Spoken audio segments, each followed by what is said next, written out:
Orang semakin religius atau gimana nih, Pak? Semakin religius. Yang konformis naik, universalis naik. Kalau dari sisi pembiayaan, Pak, Ya. apa yang jadi fokus BSI? Ya, karena BSI itu besar portfolionya ada di consumer dan di retail. Kami kan consumer 55%, retail 17-18%, sisanya wholesale 28%. Jadi tumbuh kita akan ada di retail dan consumer. Retail itu kita mau mendorong industri halal. Karena kan kita kepingin bangsa Indonesia itu penggerak industri halal di Indonesia. Dan tadi juga kita menjadi pendorong bisnis emas di Indonesia karena Bullion Bank. Jadi dua hal itu yang mau kita dorong di BSI. Kalau kita bicara segmen market, Pak, saya dulu pernah diskusi juga gitu. Jadi memang ada konsumen yang fanatik, mau nggak mau produk syariah. Tapi bagian itu ternyata lebih kecil, Pak, dibanding yang memang ya kalau lebih bagus produk syariah dia baru pakai. Gitu. Nah, menyiasati ini seperti apa BSI? Itu menarik tuh, Mas Rom. Jadi 10 tahun terakhir ini itu memang ada shifting. Kalau dulu yang tadi Mas Rom sampaikan, yang pokoknya produk syariah itu namanya konformis. Konformis itu 10 tahun yang lalu, 2014 itu jumlahnya kurang lebih sekitar 25% dari total populasi. Ada yang menaik atasnya lagi, ada universalis. Orang-orang yang sudah kepingin ke syariah, tapi syaratnya produk syariah harus sama kualitasnya. Yang konvensional kan? Iya, dan konven. Nah, dua segmen ini 10 tahun lalu jumlahnya 45% dari total populasi yang spiritualnya tinggi tadi itu. Sekarang 60%. Jadi naik ya? Naik. Orang jadi, semakin religius atau gimana nih, Pak? Semakin religius. Yang konformis naik, universalis naik. Nah, kenaikan ini kenapa? Satu, karena tadi itu edukasi tentang syariah udah semakin baik. Kedua, ekonominya membaik juga. Sehingga mereka merasa bahwa kalau dia mau ke syariah, ya saya harus milih-milih lah, nggak semua bank syariah dong. Karena tadi universalisnya naik.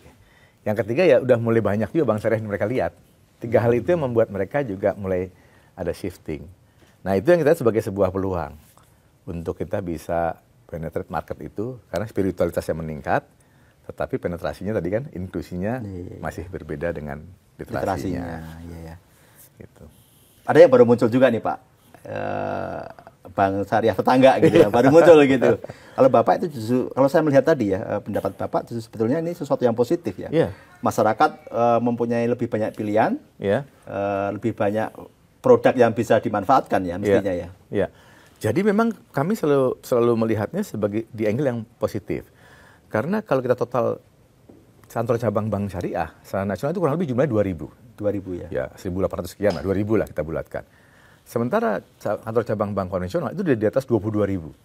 Jadi 1/10-nya. Jadi semakin banyak bank syariah muncul, menurut kami semakin bagus karena akan menambah jumlah distribusi dan masyarakat tadi yang inklusinya masih rendah, yang merasa bahwa cabang-cabang bank syariah masih sedikit, mereka akan semakin banyak probability untuk ketemu kantor cabang bank syariah karena banyak yang mulai buka kan. Nah itu menurut kami di konteks kita memperkuat Islamic ekosistem di Indonesia, industri halal, menurut kami semakin banyak player akan semakin bagus. Yang mengedukasi kan semakin bagus, semakin banyak. Semakin banyak yang mengedukasi, insya Allah nanti inklusinya juga akan meningkat. Gitu. Ya, saya tertarik dengan Bullion Bank tadi, Pak. Perkembangannya seperti apa, Pak, kalau boleh digambarkan di BSI? Kami kan mendapatkan amanah Bullion Bank di Februari 2025 ya, Mas Hiram ya. Per posisi hari ini, jumlah nasabah yang menabung emas di BSI itu sudah sebanyak 200.000 nasabah. 200.000 nasabah. Emas yang ditabung di kami sudah 1,1 ton. 1,1 ton emas. Nah, itu udah ditabung. Jadi mereka udah mulai menabung emas. Gimana caranya? Karena kita mempermudah orang beli emas di aplikasi Bion. Orang mau beli emas itu kan pertanyaan 3, Mas. Satu, belinya di mana? Kedua, kalau udah beli di mana itu, kira-kira toko ini kualitasnya benar nggak ya? Kan dia nggak tahu nih, benar nggak karatnya benar, karatasnya benar. Yang ketiga setelah beli, nyimpannya di mana gitu. Nah, kita mengedukasi masyarakat bahwa dengan Bullion Bank ini, mereka akan sangat mudah untuk beli emas karena belinya di aplikasi Bion.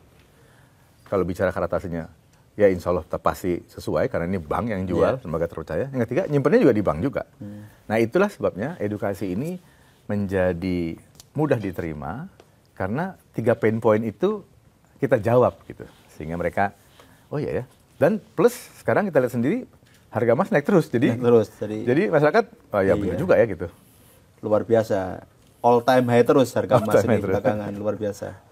Dan kalau lewat aplikasi Beyond kan harganya juga nggak harus beli besar Pak ya? Iya. Iya, jadi bisa untuk nabung kecil. gitu. Iya. Kita memang percaya karena di Bank Syariah kita fokus ke retail dan consumer. Consumer bisnis ini kan kata kuncinya affordability, keterjangkauan gitu.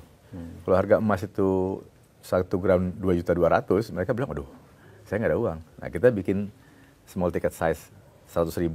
Per kemarin kita perkecil lagi di Rp50.000, mereka bisa beli emas pakai Beyond. Rp50.000 ya? Rp50.000 bisa beli. Rp50.000 itu udah bisa beli emas gitu. Jadi sebenarnya tidak harus kita nyimpen sampai nunggu punya duit 1 gram buat beli, kan nggak harus gitu. Ya Pak. Pak, yang ketiga Pak, terkait dengan kemarin kan rame Pak, penempatan dana pemerintah ke bank-bank himbara. Ya, terus BSI juga kecipratan kan Pak. Nah ini gimana Pak penyerapannya di BSI? Ya, kami karena memang kami fokus di Islamic ecosystem, maka pada saat kita mendapatkan dana tersebut ya kita akan fokus penyaluran ke sana, ke SMI, terkait value chain, terkait sistem halal. Tetapi juga kepada bisnis cicil emas juga kami lihat bahwa ini potensi yang besar juga. Karena masyarakat cicil dan gadai ini itu potensinya juga besar. Orang yang gadai emas itu kebanyakan mereka untuk usaha. Oh, mau usaha Pak ya? Iya, mereka punya emas, lalu mereka gadaikan untuk usaha. Nanti kenapa mereka gadai? Karena mereka tahu dan usahanya setelah selesai dia bisa beli lagi, bisa tebus gadainya lagi gitu.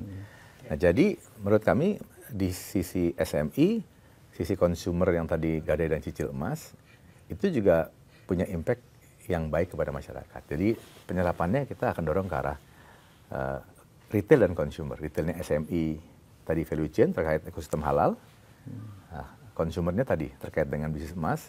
Tentu saja juga ada bisnis yang lain, multiguna, mitra guna yang payroll. Tetapi yang paling banyak adalah di cicil dan gadai ini, yang memang mereka keproduktif juga larinya. Sudah terserap berapa persen Pak? Sampai dan hari ini ya lebih dari 50% lah. Lebih dari 50%? Ya, cepat juga Pak ya. minta lagi nggak? belum. Tapi udah cepat, udah di atas 50% ya. Ya. Bulan ini harusnya habis lah, selesai. Bulan ini? Oktober ini habis ya? Harusnya habis selesai. Ya. Bagus Pak. Pak, terkait dengan anak muda nih Pak. Sekarang kan populasi anak muda kita kan juga besar gitu. Nah, BSI melihat ini seperti apa? Kita justru melihat ini sebagai peluang. Karena waktu kita lihat profil dari nasabah kita, kalau kita lihat profil penabung haji misalnya. Penabung haji itu kebanyakan usianya udah 45 tahun. Padahal kita tahu menunggu sampai keberangkatan itu kan bisa 20 tahun. Ya? Sehingga kita mulai masuk ke edukasi ke segmen lebih muda. Mereka mulai buka tabungan haji dari muda lah, umur 15 tahun, 20 tahun. Sehingga kalau nunggu lagi 20 tahun masih 40 tahun, atau 30 tahun masih 50 tahun. Ternyata masih Rom, mereka belum buka itu bukan karena apa? Karena mereka nggak tahu, mereka pikir itu buka tabungan haji itu ya nanti-nanti aja gitu.